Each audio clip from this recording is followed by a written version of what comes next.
The Lucy Show, starring Lucille Ball.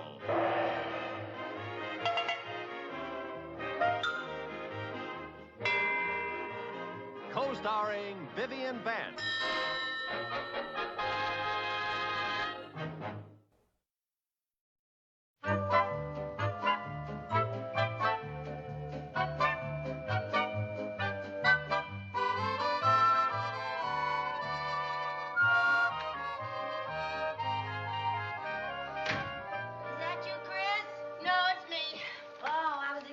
Chris.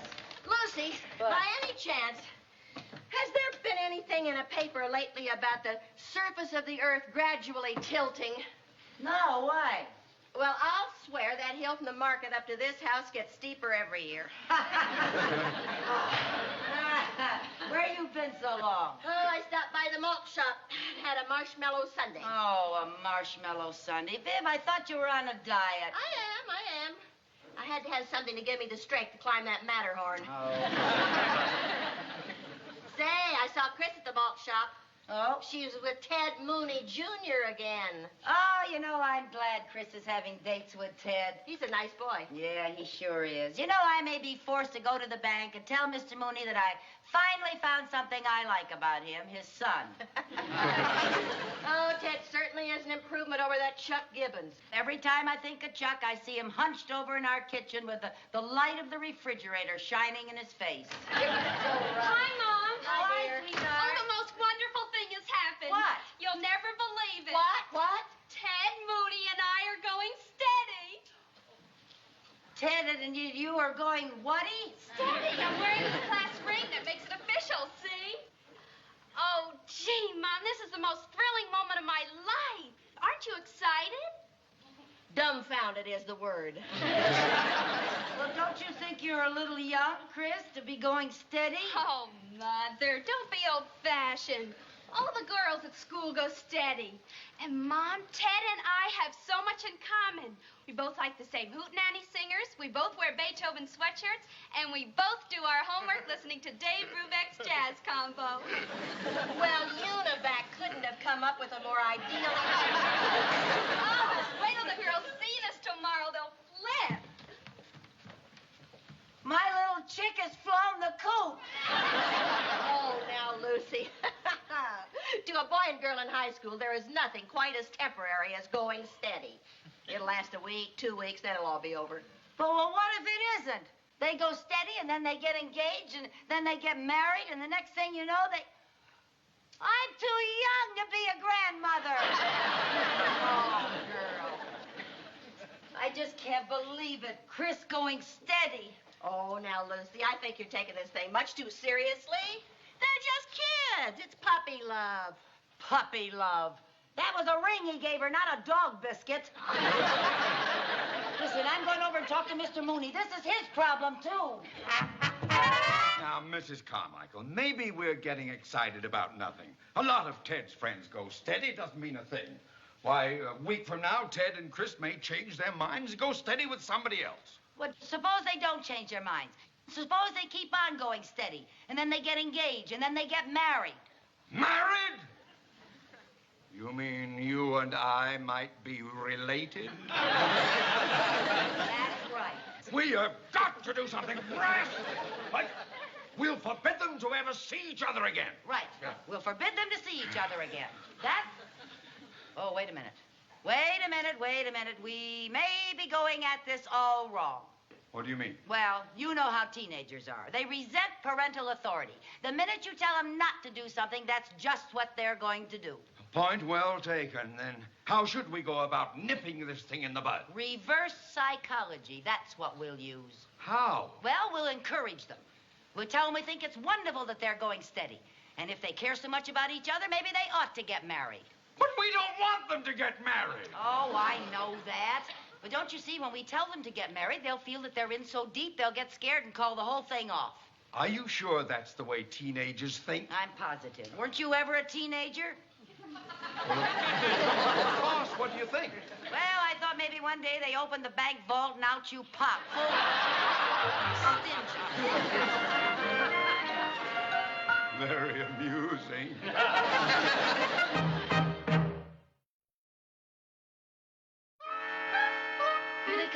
Here they come. Now remember, go in the kitchen and call Mr. Mooney and get ready to go into your act. Yes, okay, all right. Hurry up now. Don't forget.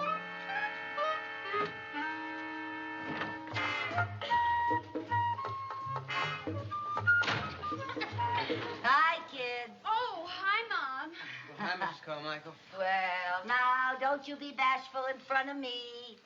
You go right ahead. Come on, Ted, let's go in the kitchen and do our algebra. Oh, now, why go in the kitchen? Why don't you do your homework in here where you can sit on the divan together?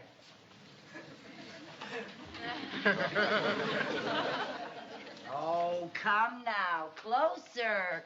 After all, you're going steady. That's it. My, what a lovely couple. Go ahead, do your studying.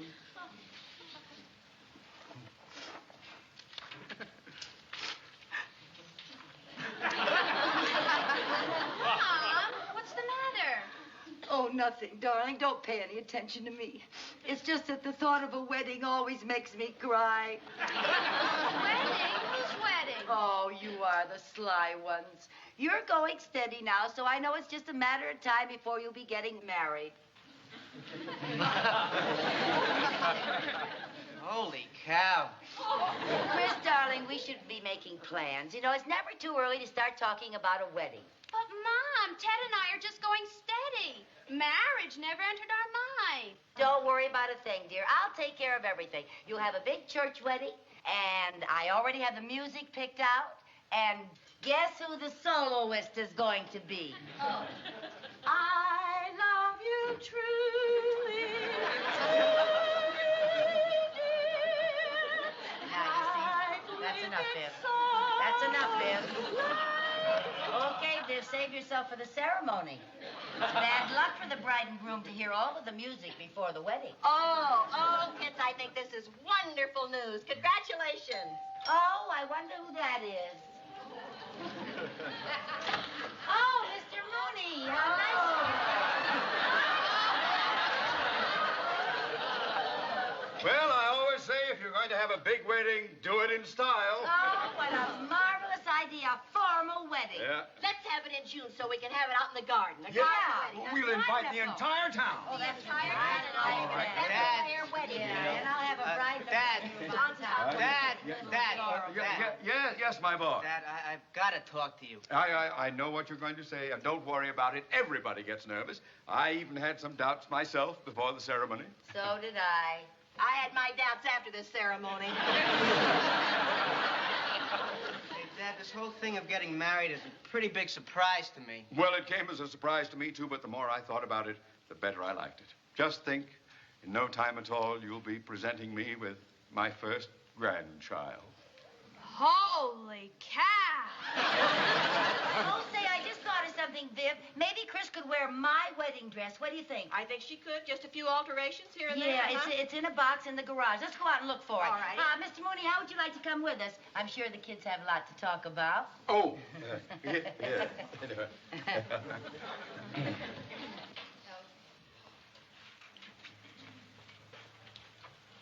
Hey, I can't get married until I get more customers on my paper route. Look, Ted, before you get panicky, I want to tell you something. This whole Here Comes the Bride kick is one of my mother's schemes. What? Our folks are using reverse psychology on us. They don't like our going steady, so they're acting like they want us to get married. Well, they don't want us to get married. No. Say, maybe we should use some reverse psychology. What do you mean? Well, we'll pretend that we like the idea of getting married and give them a good scare. Now, do what I do. Yes, I think it'll work so. very well, yeah. Chris, I think you'll be a perfect dream in my wedding gown. Well, how are the bride and groom to be getting along? Oh, fine, Mr. Mooney. And we decided not to go steady anymore. Oh. Yes, we really weren't that serious, but after hearing all about the big wedding, we decided we would get married. Yeah, you see, married? Oh, we knew you'd be pleased, Mom, and we've got you to thank for the whole idea.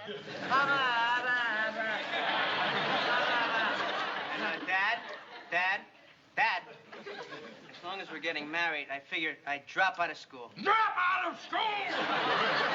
You can't stop your education. How would you get a job? I work for you at the bank. You don't know anything about banking. I got my marksmanship badge at camp last summer. I'll be a bank guard. Bank guard? Yeah, boy, I'd sure like to use one of those guns. Bang, bang, bang. Oh, merciful heaven! Come on, sweetheart. Let's go down to the malt shop and tell all the gang. Okay, pussycat. Bye, Dad. Yes, goodbye, Dad.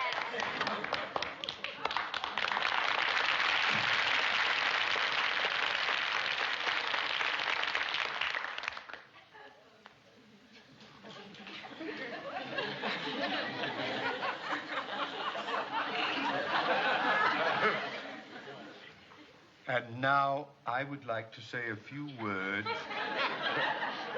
to the pussycat's mother. Well, now, Mr. Mooney, I'm sure that we'll be able to talk them out of this some way, but just as a matter of curiosity, how much is a bank guard's take-home pay? Mrs. Carmichael! If you just keep out of this, Lucy, I decided I'd rather sing, oh, promise me that someday you and I... Oh, shut up!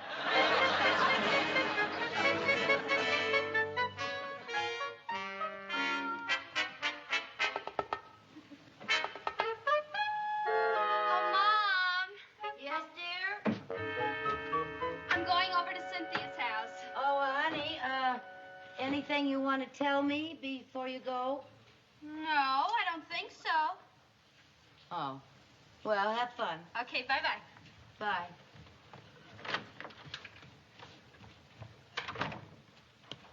Any news? Ah! Are they getting married? Oh, you know as much about it as I do. Chris hasn't said a word. My goodness, you'd think a girl would tell her own mother whether she's going to get married or not. Well, you know the teenager's code. When questioned by a parent, only give your name, rank, and serial number. You know, I'm so desperate I've even stooped to eavesdropping. Chris got a call from Ted, and I hid in the closet. Oh, my, what? Well, they did algebra problems for half an hour, and I almost suffocated. Lucy, is Chris going to spend the weekend with Cynthia? I don't know. Why? She borrowed my suitcase. I just wondered. Well, maybe she is. She didn't say anything to me about it. Oh, look at this, Viv. What? A travel folder of Niagara Falls. Isn't this a beautiful picture of Niagara Falls? Oh, that's very pretty. Where'd this come from? I don't know. Gee, what a beautiful spot. Did Ralph take you to Niagara Falls when you got married? Are you kidding? He rushed me right from the ceremony to the pawn shop to hawk my wedding ring. Yeah. Married? Niagara Falls. Viv, this is Chris's travel folder. And your suitcase. Your suitcase. They're going to elope. Oh, now, Lucy, take it Viv, easy. they're going to elope. Yes, Mrs. Carmichael. Yes, I heard you. Yes, you borrowed a suitcase, and you found a folder about Niagara Falls. Look, this is all circumstantial evidence. It could mean any number of things. Now, I assure you that Ted has gotten over all these silly ideas about marriage. And I want to assure you, too, that I have brought up that boy so that he's not the sort who would sneak off and elope without telling me. Well, as a matter of fact, I see him out in the backyard now carrying a long ladder. Now, that should give you an idea that he's... A long ladder! Don't go away. Don't stay right where you are. Come right over. We've got to stop that elope. But don't panic. Don't panic.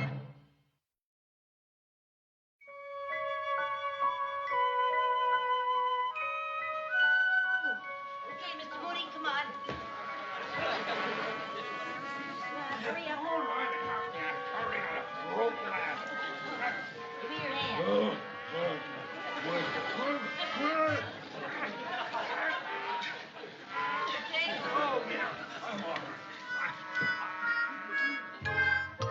Oh, what charming decor. What is this, early Huckleberry Finn? Well, what do you expect from two little boys. Oh, my, it's cold up here. What's the matter? Why did they build the ceiling so low? Oh, because they built it for little boys. This is their clubhouse. We're not supposed to be up here. Then why are we here? Oh, I already told you, Mr. Mooney, this is the perfect lookout post. Now, they can't possibly elope without us seeing them. Now, look, right over there. That's Chris's window on the second floor, see? Uh-huh. And right there is the back door. Yeah. Right there is the side door. Uh-huh. And this is the road that Ted has to use to drive over here. Well, I still say we should have locked them in their rooms till they came to their senses. Well, that is really the wrong psychology. Oh, I'm getting awfully tired of hearing you use that word. You make me wish that Freud had never been born.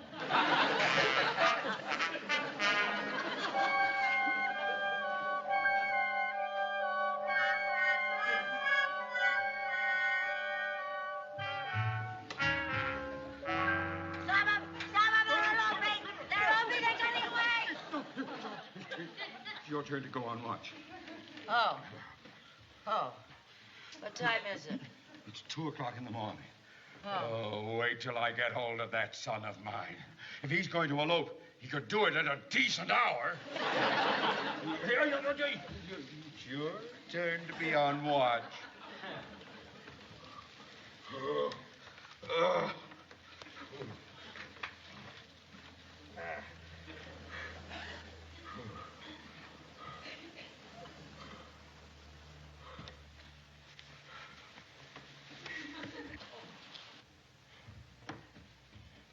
Mr. Mooney, would you stay awake and keep me company? No.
Just what do you think you're doing?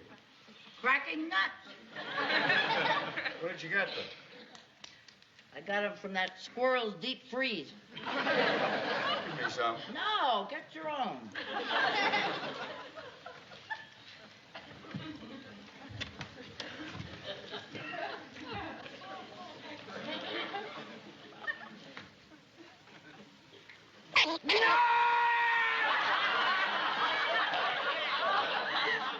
Why didn't you tell me the squirrel was still in there?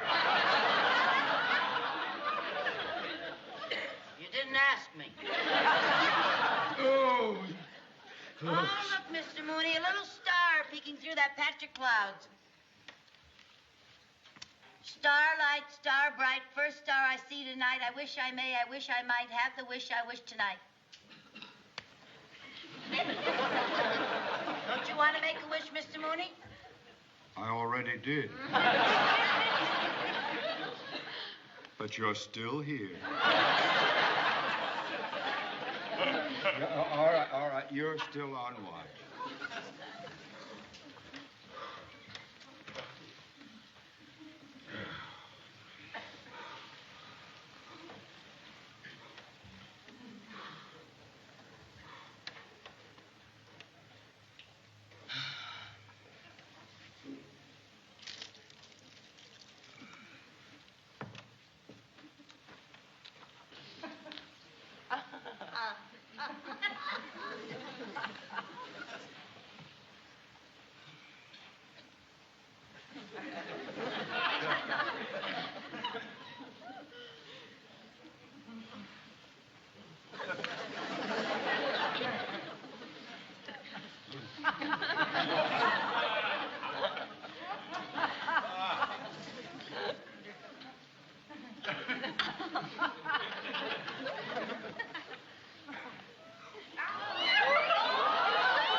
I'm having so much fun up here. I didn't want it ever to end. Well, I guess you're just going to have to shinny down that tree and get that ladder. Mrs. Carmichael, bank presidents don't shinny. All right, we'll simply have to wait here till morning, till somebody sees us and comes up and gets us. Oh, swell, swell.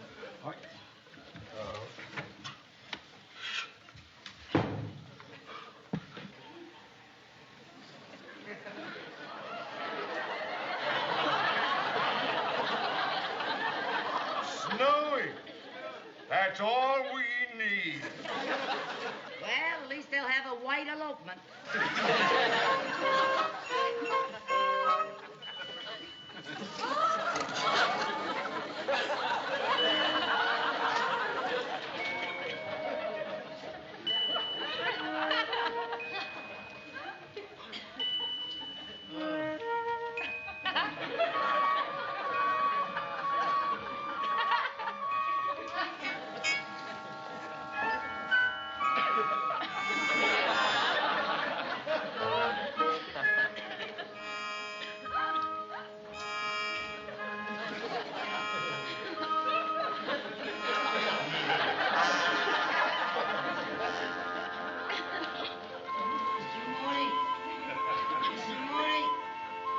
Mr. Mooney.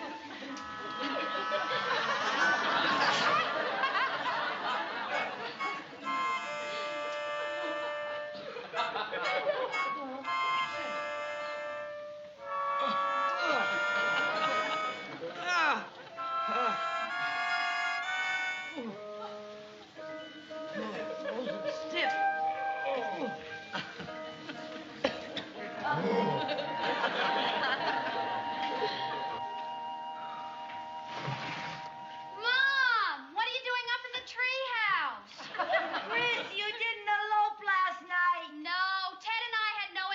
Eloping. We were just playing a trick on you because you were using all that reverse psychology. Oh, have we got a couple of wonderful children? Mrs. Carmichael, if your fingers ever thaw out, I'm going to strangle you. What, honey? I've got to run, Mom. Aunt Viv's driving me to school. All right, sweetheart. See you later. Bye-bye. I told you, Mr. Mooney. I told you we had nothing. Ah!